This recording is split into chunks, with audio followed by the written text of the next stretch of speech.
You're listening to the Circularity Capital podcast, where we explore the trends that are enabling the transition to a circular economy. You'll hear from Circularity Capital partners, company executives, and other experts as we investigate how we can leverage capital and insight to support growth and innovation in the circular economy.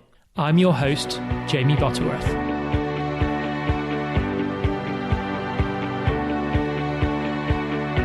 On today's episode, we'll be discussing product as a service models and why consumers are increasingly choosing access over ownership. We'll hear from circular economy luminary Walter Stahel, David Mowat from Circularity Capital, and Michael Cassau of Grover to learn more about the transformative potential of circular business models and how servitization is unlocking economic growth. Professor Walter Stahel is the director and co-founder of the Product Life Institute in Geneva. As many of you will know, Walter is one of the true founders of the concept of the circular economy. I've known Walter for more than a decade, and his insight continues to advance our collective understanding of this topic. Let's have a listen.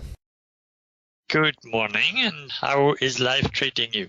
Very well, thank you, Walter. It was great to see you in Helsinki last month and also to learn about your new book, Circular Economy, A User's Guide. I guess just very briefly, what was it that spurred you into writing this? And if you had to summarize the book and why people would find it useful, would you mind saying a few words on that? The motivation to write the book was I was basically angry after attending the first Circular Economy Forum in Helsinki and hearing all the nonsense that was said by economists, especially about the labor input in a circular economy, because they were all talking about recycling, not about service life extension. And so then I started writing a very brief book, and as always, then I discovered, of course, there's more to it than I thought in the beginning. So the book basically identifies 6 major challenges in a circular industrial economy of manufactured objects and materials. The first one is caring, motivating the owner users of objects to enjoy the use of and take care of their belongings for individuals and their assets for organizations for as long as possible. Because what I call the era of R, reuse, repair, remanufacture, the owner user of the object is in command, in control. It's not the manufacturer. And therefore, the right to repair is an integral part of this. If the owner user is in control, then he must have a right to repair. The second challenge is the legacy wastes, the synthetic materials that are all going back to the period after World War II, and where we missed the issue that we developed new materials, but we forgot about the liability. Who is going to get rid of these materials? And therefore, the third challenge is a policy maker challenge. We need an extended producer liability. If nobody can make money with the end of service life objects and nature cannot digest them because they are synthetic, then they should simply go back to the manufacturer who made the profit in the beginning and has the knowledge of how they were built and how to get rid of it. It cannot be up to municipalities to pay for problems created by profit-making industrial producers. The sixth, and spreading the economic and technical knowledge of the circular economy to all classrooms, boardrooms, and parliaments is a key thing, because this knowledge is dormant today in SMEs, small and medium-sized enterprises, research institutes, and fleet managers. But even politicians have to learn what the opportunities, the societal benefits of a circular economy are, if we really want to speed it up. The fifth point is daring. We need to develop novel materials we need new disciplines such as circular chemistry and circular metallurgy and reusable component system solutions, because we want to prevent future legacy wastes. We have to really move into a circular industrial economy. And the last point is psychology. Sharing, selling performance demands a stewardship attitude by producers, owners, and users. There's no sharing without caring. And so we have to involve psychology in order to find out how we can convince people, motivate people to care for other people's property in a performance economy. Mm-hmm.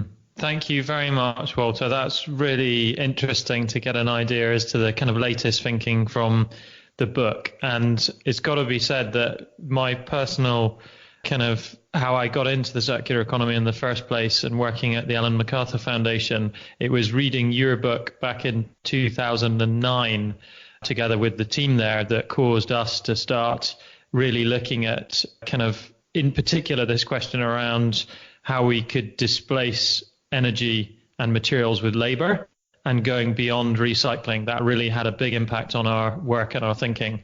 One of the other questions that we had was you talk about loops of different sizes and their relative profitability. Can you elaborate on that? Yes, I prefer loops to circles because circles, like triangles and squares, is a perfect shape, whereas loops are much more flexible shape, but that's just semantics. The smaller the loops are, the more sustainable they are. And this is with regard to two views. One is the geographic view.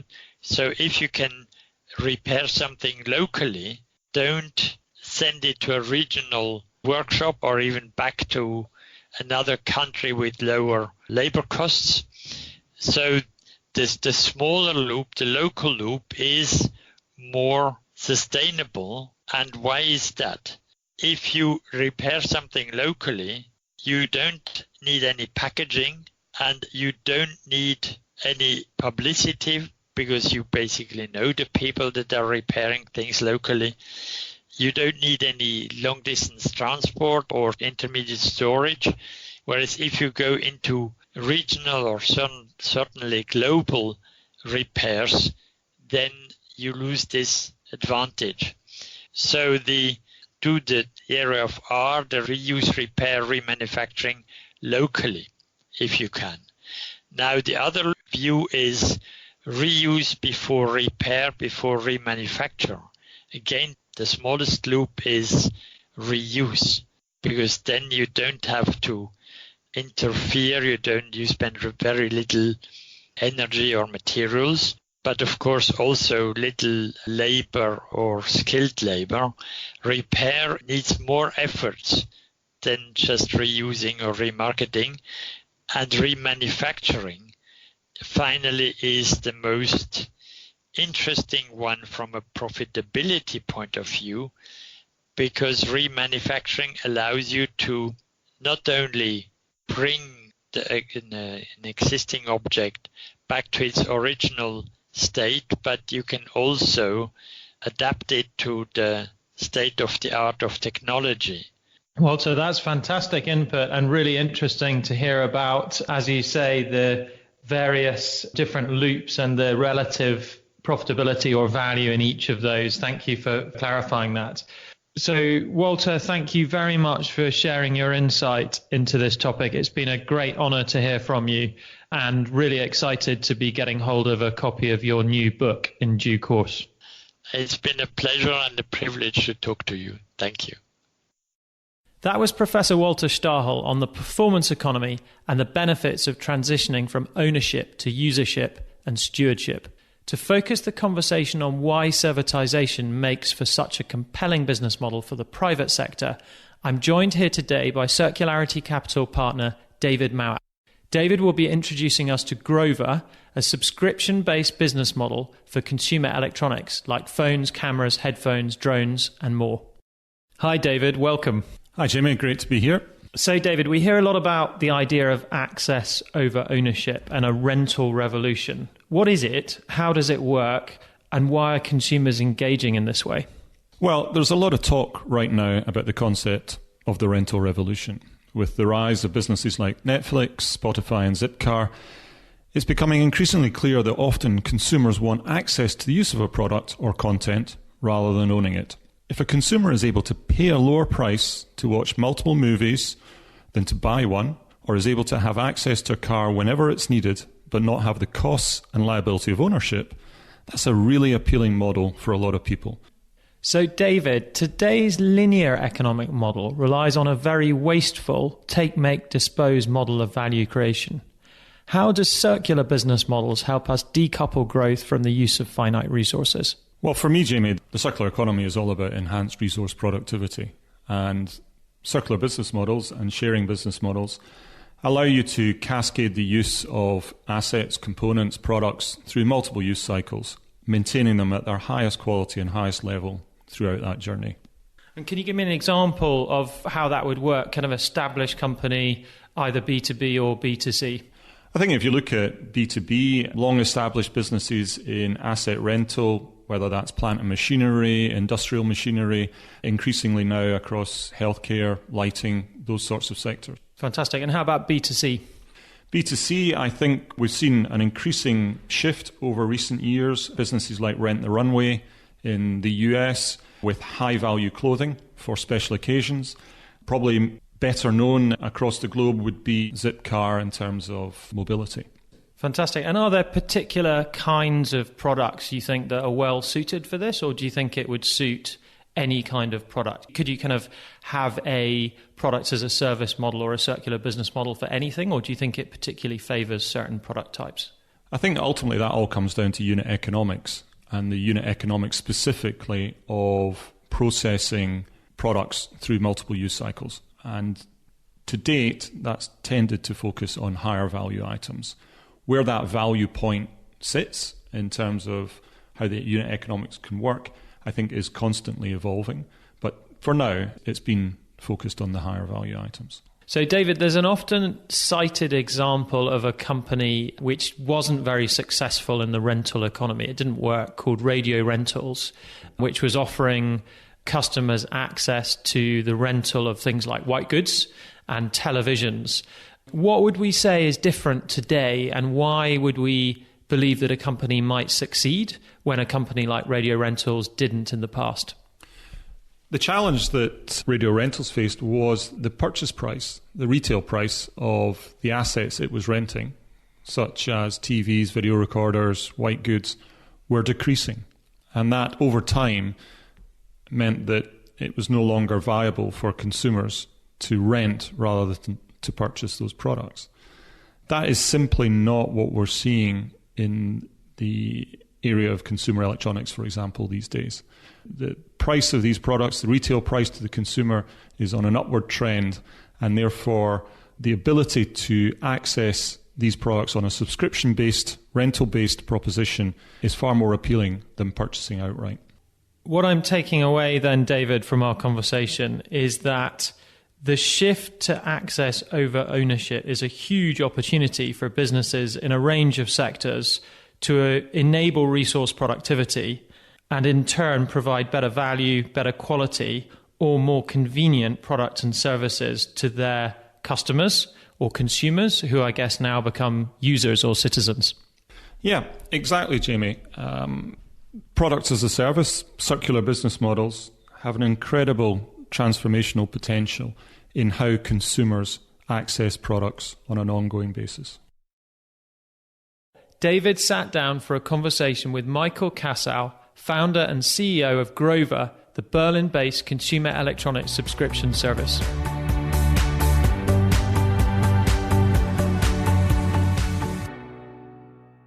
Hi, Michael. Good morning. It's very nice to speak to you, and I look forward to exploring the Grover proposition with you in more detail. I have a number of questions that hopefully will allow us to explore your motivations in launching Grover, the product market fit across Grover's customer base, and how Grover is helping the broader transition to a circular economy. So hi, David. Thank you very much for this podcast together, and I'm really looking forward to it. Great. Well, firstly, I'd be really interested to hear what it was that you identified that led you to found and launch Grover.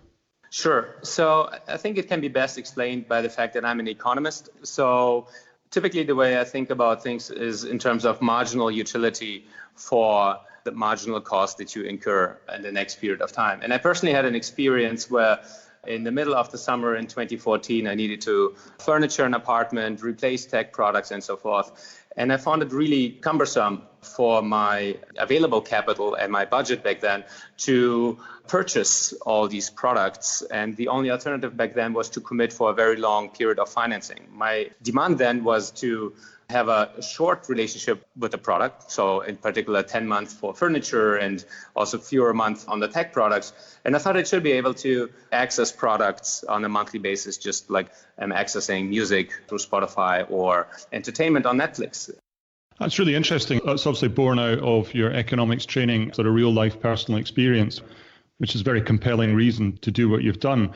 It'd be very interesting just to hear a brief explanation of what Grover is and how it works. Michael. Absolutely. So Grover today offers over 1,000 products, in particular in the consumer electronics space, for a monthly rental. And the monthly rental can be pre-committed for a period of 1 month up to a period of pre-commitment of 12 months. And the longer our consumers choose to pre-commit, the cheaper the monthly subscription. So Grover today has hundreds of thousands of registered users that subscribe to products every single day. And they choose to get a product to their home instead of buying it and instead of financing it. Those products are across 9 different categories, ranging from, let's say, smartphones and tablets, computers, gaming consoles, VR headsets, to drones, cameras, wearables, and audio equipment, if you will. And we're offering our service particularly to B2C consumers. So it's primarily accessible through grover.com to B2C customers. But in addition, we also have an arm that enables existing traditional linear retailers to enable the circular economy, if you will, on their platform. So there is a Rent with Grover online button that is floating on the biggest retailers' product detail pages today, where people can actually subscribe to a product as they are browsing for a purchase also on the retailer side. And we also offer this third-party checkout option for offline, for all the offline stores that our retail partners have. So this is all the consumer side. In addition, we also see a high demand from companies, so B2B customers wanting to onboard their employees flexibly without spending the CapEx upfront for all the tech equipment, but rather onboarding employees flexibly and renting the tech equipment accordingly. We also see the mobility, if you will, the mobility segment as a really growing industry. As we all know, this is an industry that is a lot in movement. And for us, the question is, in 10 years, who's going to own the balance sheet of all this technology or this mobility as a service products, if you will, and we'll have launched Grover Go as a result of that. So you'll be also able to access the first mobility products on a monthly subscription basis via Grover. And we also believe that this category will also increase in meaningfulness for us. That's very interesting. And you've touched clearly on the developing breadth of the Grover proposition there, but also the circular economy angle, which clearly is a primary focus point for us. It'd be interesting just to touch briefly on the use, reuse, and resale patterns across the Grover product range. Absolutely. So today, every product that we advertise is in a condition as good as new, meaning we never advertise a brand new asset condition to our customers, and our customers really don't care so long as the product is in as good as new, near perfect condition, similar to, let's say, a rental car or a hotel room. And a single product today will be on rent on average for a total period of 24 to sometimes even 36 months, so 2 to 3 years in circulation. And within that time, 3 to 4 customers will rent that single device. And every time a customer is done renting a particular device, we take back the product. So customers can go to their dashboard, send back the device for free. Grover then cleans, repairs, refurbishes the product, make sure it's really in as good as new conditions to go to the next customer. And at the end of the life cycle, after those 2 or 3 years, we then add another cycle, if you will, by really selling the product either to the open market or also now establishing recycling processes to really take out the product out of the market. So really have a full circle on the use, reuse, and then dispose cycle on a single device, being able to address many more customers with a single product, capturing and enabling people to extract the full value of the product for their intended usage, and then doing so multiple times over and over again. A very effective circular business model, Michael. Interesting just to touch a little bit more on the Grover customer and the factors that drive those consumers to subscribe for electronic products via Grover rather than buying them. Why don't they want to own the products anymore? Sure. So we've kind of done a very extensive analysis of our customer base, and we repeatedly do so. And we identified essentially 3 to 4 core use cases where the customers in those use cases say that they would be extremely disappointed if they could no longer access a service like Grover. Those use cases are, number one, customers who say they always want to have the latest tech. So essentially people to go on a rent to upgrade plan via Grover, choosing their upgrade frequency themselves. So that's number one. And you see this probably a lot in the smartphone category or other categories that in frequent upgrade cycles. The second use case for our core customers is to access a product without any commitment to the product itself. So people looking for the service that the product provides to them across a wide array of categories, but really putting the no commitment angle at the forefront of it. So staying flexible, having no commitment, being able to mix and match and swap products as they choose and please. The third area, and we can combine 3 and 4, are essentially people who say that a product and any product is really not worth buying. So that's really my use case, if you will, back then, where I say, hey, I can do a lot better things with 3,000 euros in the summer than buying IKEA furniture. So people who have a high opportunity cost on their cash. So they say it's not worth buying and investing in this product. But in addition to it, it's really not worth to get a loan and to choose a point of sale or any other financing option for this product, because the commitment period is probably a lot longer than my expected usage time on the product. Great. I think we've covered a lot of ground there, Michael, and it's been very interesting to understand more about the Grover proposition, what motivated you to launch it, and how the proposition has continued to develop. I'm conscious that a number of people would see the Grover business as being disruptive, and that whilst you provide that very flexible customer proposition and clearly an additional channel to market for your retailer partners, does it represent a threat in any way to any of the traditional players in the consumer electronics sector? Yeah, I think this is a question I'm being asked sometimes, and I firmly believe that it's a big opportunity and not a threat to the big brands. I think what big brands are looking for today is a platform and a relationship with their customer, and they can choose to do that either alone and trying to continue to sell products, hoping that the marketing spend will result in recurring purchases, if you will, or our brand partners can choose to work with Grover, where they have a committed ongoing subscriber base that will introduce their products to a recurring base of customers that will cooperate with the brands to make sure that the products are used and the brand is perceived by the customer on a recurring basis, that multiple brands are also placed next to each other with the benefit of recurring, ongoing cross-usage, if you will, and then working with Grover also to on a retake side of those products. So I think as you look at the linear economy where everybody's just selling products to consumers and then resulting in a lot of waste, loans, trying to kind of leverage and increase those sales, we see this as no longer being taken on the consumer side, that this model needs to change one way or the other. And the way it will change and the way it needs to change is a platform that is relatively brand agnostic, that can combine the benefits of multiple brands. And for the brands, it's a clear benefit to work with us to have their products on our platform.